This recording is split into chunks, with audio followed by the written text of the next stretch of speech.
നമസ്കാരം.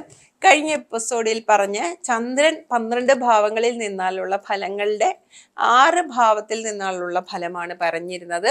ഇനി 7-ാം ഭാവം തൊട്ട് 12-ാം ഭാവം വരെ ചന്ദ്രൻ ഓരോ ഭാവങ്ങൾ 7 തൊട്ട് നിന്നാലുള്ള ഫലമാണ് ഞാൻ ഇന്നിവിടെ അവതരിപ്പിക്കുന്നത്.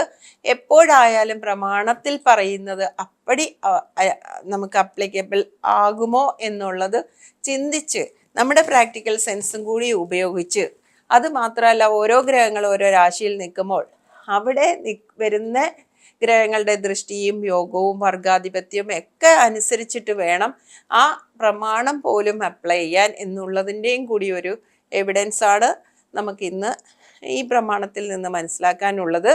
അതേപോലെ ഞാൻ അതിലേക്ക് കടക്കുകയാണ്.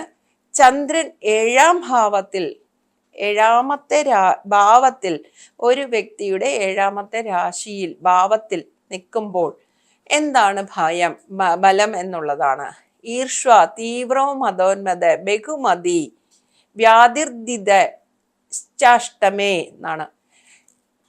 അതായത് ഈർഷു എന്ന് വെച്ചാൽ ക്ഷമയില്ലാത്ത വ്യക്തിത്വം ഉള്ള ആളായിരിക്കും എന്നാണ്. തീവ്ര മതോന്മതേ എന്ന് വെച്ചാൽ ആരെയും അനുസരിക്കാത്ത അഹങ്കാരമായിട്ട് നിൽക്കുന്ന ഒരു ആളായിരിക്കും. എന്നാൽ ബഹുമതിയാണ്, ബുദ്ധിമാൻ ആയിരിക്കും. ബഹുമതി, നല്ല ബുദ്ധിയുള്ള ആളായിരിക്കും. മറഞ്ഞു കിടക്കുന്ന കാര്യങ്ങൾ കണ്ടുപിടിക്കാൻ അല്ലെങ്കിൽ എന്തെങ്കിലും കാര്യങ്ങൾക്കൊക്കെ ഒരു ദീർഘവീക്ഷണത്തോടുകൂടി കാര്യങ്ങൾ കണ്ടുപിടിക്കാനുള്ള കഴിവുള്ള ആളായിരിക്കും. വ്യാധിർദിതേ അഷ്ടമേ, എന്നാൽ അഷ്ടമത്തിൽ നിന്നാൽ രോഗമുള്ള ആളായിരിക്കും. അഷ്ടമത്തിൽ ചന്ദ്രൻ നിൽക്കുന്നവർക്കെല്ലാം രോഗം പറയാൻ പറ്റൂല. പക്ഷെ അത് കാരണകാര്യ സഹിതം അവിടെ നിൽക്കുന്ന രാശി ഏതാണ്, അവിടെ നോക്കുന്ന ഗ്രഹം ഏതാണ്, ഇതൊക്കെ നോക്കി വേണം പറയാൻ. എല്ലാവർക്കും ചന്ദ്രൻ അഷ്ടമത്തിൽ നിന്നാൽ രോഗം പറയാൻ പറ്റുമോ എന്ന് കൂടി ആലോചിക്കണം. നമുക്കിപ്പോൾ പറഞ്ഞ കണക്ക് പ്രമാണത്തിൽ പറഞ്ഞിരിക്കുന്നു, അതുകൊണ്ട് ഞാൻ പറഞ്ഞു എന്ന് പറയുന്നതിനകത്ത് ലോജിക്കില്ല. പ്രമാണത്തിൽ പറയുമ്പോഴും നമ്മുടെ പ്രാക്ടിക്കൽ സെൻസും കൂടെ അപ്ലൈ ചെയ്യണം. പല പോർഷൻസിലെ പല ഘട്ടങ്ങളായിട്ട് ഓരോ കാര്യങ്ങളിൽ നിന്നും മറ്റൊരു കാര്യത്തിലേക്ക് കോർത്തിണക്കി വേണം ഒരു ജ്യോതിഷ ചിന്ത എന്ന് പറയുന്നത്. ചുമ്മാതെ അല്ലാതെ കാണാൻ പഠിച്ചിട്ട് അത് അപ്പടി അപ്ലൈ ചെയ്യുന്നതല്ല. അതേപോലെ സൗഭാഗ്യ ആത്മജ മിത്ര ബന്ധു അതേപോലെ ധനഭാഗ് എന്നാണ്. അതായത് സൗഭാഗ്യമുള്ളവനായിരിക്കും. സൗഭാഗ്യം എന്ന് വെച്ചാൽ 9-ാം ഭാവത്തിൽ നിന്നാൽ സൗഭാഗ്യമുള്ളവനായിരിക്കും. നല്ല സന്താനങ്ങൾ, പേരക്കുട്ടികൾ, ആത്മജൻ, അതേപോലെ നല്ല മിത്രങ്ങളും ബന്ധുക്കളും ഉള്ള ആളായിരിക്കും. അതേപോലെ ധനവാനുമായിരിക്കും. ധർമ്മേ സ്ഥിതേ ശീതകൗ, ധർമ്മ രാശിയിൽ സ്ഥിതേ ശീതകൗ, ചന്ദ്രനെയാണ് ശീതകൗ എന്ന് പറഞ്ഞിരിക്കുന്നത്. ചന്ദ്രൻ 9-ാം ഭാവത്തിൽ നിന്നാൽ സൗഭാഗ്യാത്മജ മിത്രബന്ധു ധനഭാഗ് ധർമ്മ സ്ഥിതേ ശീതകൗ, 9-ാം ഭാവത്തിൽ നിന്നാൽ സൗഭാഗ്യമുള്ളവനായിരിക്കും, സന്താനങ്ങൾ ഉള്ളവനായിരിക്കും, മിത്രങ്ങളും അതേപോലെ ബന്ധുക്കളും ധനവും ഒക്കെ ഉള്ള ആളായിരിക്കും.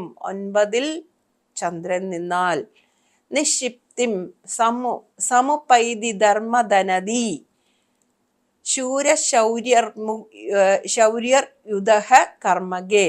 അതായത് ധർമ്മസ്ഥിതേ ശീതകൗ പറഞ്ഞ പോലെ നിഷ്പത്തിം സമുപൈതി ധർമ്മവും ധനവും ബുദ്ധിയും ഒക്കെ ശൂരതയും ശൂരത എന്ന് പറയുന്ന ശൗര്യം ഒക്കെ ഉള്ള ആളായിരിക്കും. കർമ്മസ്ഥാനത്ത് 10-ൽ ചന്ദ്രൻ നിന്നാൽ എന്ന് വെച്ചാൽ നല്ല കർമ്മത്തിന്റെ ഉടമയായിരിക്കും. ചന്ദ്രൻ കർമ്മരാശിയിൽ നിന്നാൽ ഒരു വൈശ്യഗ്രഹമാണ് ചന്ദ്രൻ. അതേപോലെ വൈശ്യബന്ധങ്ങളുള്ള കർമ്മങ്ങൾ ചെയ്യാം. ചന്ദ്രന്റെ കാരകത്വമുള്ള ചന്ദ്രന്റെ കാരകത്വം എന്ന് വെച്ചാൽ മാതൃസ്വസ്തി മനപ്രസാദമുദതി സ്നാനം സിതം ചാമരം ഛത്രം സുവ്യജനം ഫലാനി മൃദുലം പുഷ്പാണി സസ്യം കൃഷിം കീർത്തിങ് മൗത്തിക കാംസ്യ രൗപ്യ മധുര ക്ഷീരാദി വസ്ത്ര അംബുഗോ യോക്ഷാബ്ദിയും സുഖഭോജനം തനുസുഖം രൂപം വധേ ചന്ദ്രതക എന്നാണ് ചന്ദ്രന്റെ കാരകത്വം. ആ ചന്ദ്രന്റെ കാരകത്തിനെ കണക്ട് ചെയ്ത് വരുന്ന പല കർമ്മങ്ങളും ഇവിടെ നമുക്ക് പറയാം. അപ്പം നമുക്ക് കൃഷി സംഭവങ്ങൾ, ഭക്ഷണ സംഭവമായിട്ട് ബന്ധപ്പെട്ട് അങ്ങനെയൊക്കെയുള്ള 10ാം ഭാവത്തിൽ നിഷ്പത്തിം സമുപൈതി ധർമ്മധനതി ശൗര്യർ യുധ കർമ്മകേ ശൂരനായിരിക്കും കർമ്മത്തിൽ നിന്നാൽ എന്ന് പറയുന്നതിനോടൊപ്പം നമുക്ക് ചന്ദ്രൻ 10ാം ഭാവത്തിൽ നിന്നാൽ ഈ പറയപ്പെടുന്ന ഈ വൈശ്യഗ്രഹം കർമ്മത്തിൽ നിൽക്കുന്നതിൻ്റെ ബന്ധം, അതേപോലെ എന്തൊക്കെയാണ് ഈ ഉൽപ്പന്നങ്ങൾ, എന്തൊക്കെയാണ് ചെടി, മരങ്ങൾ, അതേപോലെ കൃഷി സാധനങ്ങൾ, അതേപോലെ പുഷ്പം, ഫലാനി പുഷ്പാണി, കൃഷി സസ്യം, കൃഷി എന്നൊക്കെ പറയുന്ന കാര്യങ്ങളെല്ലാം നമുക്ക് അവിടെ കണക്ട് ചെയ്യാം. അതേപോലെ പശുവായിട്ട് ഉൽപ്പന്നങ്ങൾ, പശുവിൻ്റെ ഉൽപ്പന്നങ്ങൾ, അതുമായിട്ട് ബന്ധപ്പെട്ട വ്യവസായം, ഭക്ഷണ സാധനങ്ങളുമായിട്ട് ബന്ധപ്പെട്ട വ്യവസായം, അതുമൊക്കെ നമുക്കിവിടെ ചേർക്കാം. അപ്പം ഈ ഹോരയിൽ ഇതാണ് പറഞ്ഞിരിക്കുന്നത്, അതുകൊണ്ട് അതല്ല, നമുക്ക് അഡീഷണൽ നമ്മുടെ പ്രാക്ടിക്കൽ സെൻസിൽ വരുന്നതും കൂടി ചേർത്താം എന്നുള്ളതാണ്.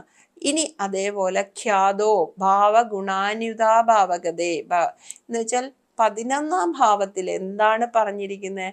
പ്രസിദ്ധനായിരിക്കും. അതേപോലെ അസർവ അഭീഷ്ടാഗമം, അഭീഷ്ടിക്കുന്ന കാര്യങ്ങളെല്ലാം നടക്കാൻ സാധ്യതയുണ്ട് ചന്ദ്രൻ 11ൽ നിന്നാൽ എന്നുള്ളതാണ്. അപ്പൊ അവിടെയും നമുക്ക് ചന്ദ്രൻ 11ൽ നിൽക്കുന്നതിൻ്റെ കാരകത്വവും കൂടി ചേർത്ത് എന്തൊക്കെ അഭീഷ്ടിക്കുന്നു അതിൻ്റെ കാരകത്വത്തിൽ ഇന്ന കാരകത്വവും കൂടി അനുഭവത്തിൽ വരാം. അഭിഷ്ടിക്കുന്ന കാര്യങ്ങളിൽ കാരകത്വവും കൂടി ചേർത്ത് നമുക്ക് ചിന്തിക്കാം. അതേപോലെ തന്നെ ശുദ്രോ അംഗഹീനെ വ്യയേ എന്നാണ് പറഞ്ഞിരിക്കുന്നത്. അതായത് ശുദ്രം, നല്ല മനസ്സിൻ്റെ ഉടമയായിരിക്കത്തില്ല. മനസ്സിൻ്റെ കാരകനാണ് 12ൽ വന്നാൽ മനസ്സ് നല്ലതല്ലായിരിക്കത്തില്ല. ശുദ്രോ അംഗഹീനെ, അംഗഹീനത്വം ഉണ്ടായിരിക്കാം 12ാം ഭാവത്തിൽ ചന്ദ്രൻ നിന്നാൽ. അപ്പം നമുക്ക് ഒരു കാരണവശാലും എന്ത് അംഗഹീനത്വം വരണം എന്ന് തീർത്ത് പറയാൻ പറ്റൂല. അപ്പൊ എന്തെങ്കിലും ഒരു കാര്യത്തിന്റെ കുറവ് ഈ ജാതകന് ഉണ്ടോ എന്ന് സംശയിക്കാമെന്ന് മാത്രമേ ഉള്ളൂ. അപ്പൊ ചന്ദ്രൻ 12ൽ നിൽക്കുന്നവർക്കെല്ലാം അംഗഹീനത്വം ഉണ്ട് എന്ന് പറയാൻ പറ്റുമോ പ്രമാണത്തിൽ പറഞ്ഞിരിക്കുന്നത് കൊണ്ട്? അപ്പോഴും നമ്മുടെ പ്രാക്ടിക്കൽ സെൻസാണ് നമ്മളിവിടെ അപ്ലൈ ചെയ്യേണ്ടത്. അവിടെ അംഗഹീനത്വത്തിന്റെ കാരകഗ്രഹങ്ങളുടെ ബന്ധവും ഏത് ഭാവവുമാണ് എന്ന് നോക്കിയിട്ട് അവിടെ ഈ ചന്ദ്രനെ ഏതൊക്കെ ഗ്രഹങ്ങൾ ദോഷമായിട്ടുള്ള ഗ്രഹമാണോ നോക്കുന്നത്, നിൽക്കുന്നത് ഭാവത്തിൽ നിൽക്കുന്ന വർഗാധിപത്യം ഏതാണ്, ഇതൊക്കെ നോക്കിയിട്ട് വേണം ഈ കാര്യവും പറയാൻ. ശുദ്രോ അംഗഹീനവേ എന്നുള്ള കാര്യവും പറയാൻ. അതാണ് നമുക്ക് ഈ ചില പ്രമാണങ്ങൾ, ഹോരാധിപൻ പറഞ്ഞിരിക്കുന്ന പ്രമാണങ്ങൾ നമ്മൾ ഒന്നും ബഹിഷ്കരിക്കുകയോ അല്ലെങ്കിൽ മാറ്റിപ്പറയോ അല്ല. ഹോരാധിപൻ പറഞ്ഞിരിക്കുന്ന കാര്യങ്ങൾക്ക് ആപ്ലിക്കേഷൻ വന്നിട്ടുണ്ട്, അനുഭവത്തിൽ വന്നിട്ടുണ്ട്. 12ൽ ചന്ദ്രൻ നിൽക്കുന്ന അംഗഹീനത്വമുള്ള ആൾക്കാരെ നമുക്ക് ഐഡൻറ്റിഫൈ ചെയ്യാൻ പറ്റിയിട്ടുണ്ട്. പക്ഷേ ചന്ദ്രൻ 12ൽ നിൽക്കുന്ന എല്ലാവർക്കും അതേ അനുഭവം പറയാൻ പറ്റത്തില്ല. ഒരു സമയത്ത് ജനിക്കുന്ന എല്ലാവരും, ഒരേ സമയത്ത് ജനിക്കുന്ന, ഒരേ സാഹചര്യത്തിൽ ജനിക്കുന്ന, ലഗ്നത്തിൽ വന്നിരിക്കുന്ന 12ൽ ചന്ദ്രൻ നിൽക്കുന്ന കോടാനുകോടി ജനങ്ങൾക്കും അതേ അനുഭവം പറയാൻ പറ്റൂല എന്ന് പറയുന്നതാണ് ഞാനിവിടെ വിവാഹഭാവ ചിന്തനയിലും ചില കാര്യങ്ങൾക്ക് നമ്മൾ പ്രാക്ടിക്കൽ സെൻസിലോട് കൂടി വേണം ചിന്തിക്കാൻ. വിവാഹഭാവം ചിന്തിക്കുമ്പം 7ആണ് ചിന്തിക്കേണ്ടത്. ആ 7ാം ഭാവം കളഞ്ഞിട്ട് ലഗ്നാൽ ചന്ദ്രാൽ ശുക്രാൽ ലഗ്നം 2, 4, 7, 8, 12 മാർക്കിട്ടിട്ട് വേറൊരു സംഖ്യയിലേക്ക് എത്തി ആ സംഖ്യയുമായിട്ട് പൊരുത്തപ്പെടുത്തി കൊണ്ടുപോകുന്ന വിവാഹ ചിന്ത തെറ്റാണ് എന്ന് പറയുന്നതിൻ്റെ കാരണം അതാണ്. അല്ലാതെ ജ്യോതിഷികളെ എല്ലാം കുറ്റം പറയുന്നില്ല. അല്പ ജ്യോതിഷികൾ മുളച്ച് ഒരുപാട് പേര് കാണുന്നവരെല്ലാം ഇപ്പൊ ജ്യോതിഷികളാണ്. വഴിനീളെ ജ്യോതിഷം പറയുന്നവരാണ്. സോഫ്റ്റ്വെയറും അതേപോലെ പിന്നെ എന്താണ് ഈ പറഞ്ഞ കണക്ക് വൈദ്യന്മാർ, മുറി വൈദ്യന്മാർ ഒരുപാട് പേരെ കൊന്നുകൊണ്ടിരിക്കുകയാണ് എന്നുള്ളത് മനസ്സിലാക്കുക. അതേപോലെ ശുദ്ധജാതകം, പാപജാതകം എന്ന് പറഞ്ഞ് കാറ്റഗറൈസ് ചെയ്ത് ഇറക്കി വെച്ചിട്ടുണ്ട്. ശുദ്ധജാതകം എന്ന് പറഞ്ഞിട്ട് ഇപ്പം പല ഗ്രഹനിലകളും ഇറങ്ങുന്നുണ്ട്. ശുദ്ധജാതകം എന്നൊരു ജാതകം എന്താണ് എന്ന് മനസ്സിലാകാതെയാണ് ഒരു ഒരു ഒരു ലോജിക്കില്ലാതെ, ഒരു ദൃഷ്ടിക്ക് ഒരു ഫലമില്ലാതെയാണ് കാര്യങ്ങൾ പോയിക്കൊണ്ടിരിക്കുന്നത്. മനസ്സിലാക്കാവുന്നവർക്ക് മനസ്സിലാകും, അല്ലാതെ വിമർശിക്കുകയാണെന്ന് മനഃപൂർവ്വമായിട്ട് എഴുതുന്ന കമൻസ് എഴുതുന്നവർക്ക് മനസ്സിലാകാത്ത പോലെ അഭിനയിക്കുകയാണ് എന്ന് മാത്രമേ എനിക്ക് പറയാനുള്ളൂ.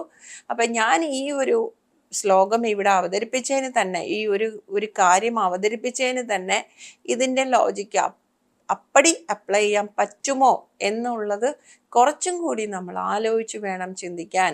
അതായത് ഈർഷു തീവ്രോ മതോന്മത ബഹുമതി വ്യാധിർദിദിത അതേ അഷ്ടമേ ഭാഗ്യ ആത്മജ മിത്ര ബന്ധു ധനഭാഗ് ധർമ്മസ്ഥിതേസി ശീതഗൗ നിക്ഷിപ്തം സമുപതി ധർമ്മധനതി ശൗര്യർ യുധേ കർമ്മകേ ഖ്യാതോ ഗുണാനിധേ ഭാവഗതേ ശുദ്രോ അംഗഹീനേബയെ എന്ന് പറഞ്ഞിട്ടുണ്ട്.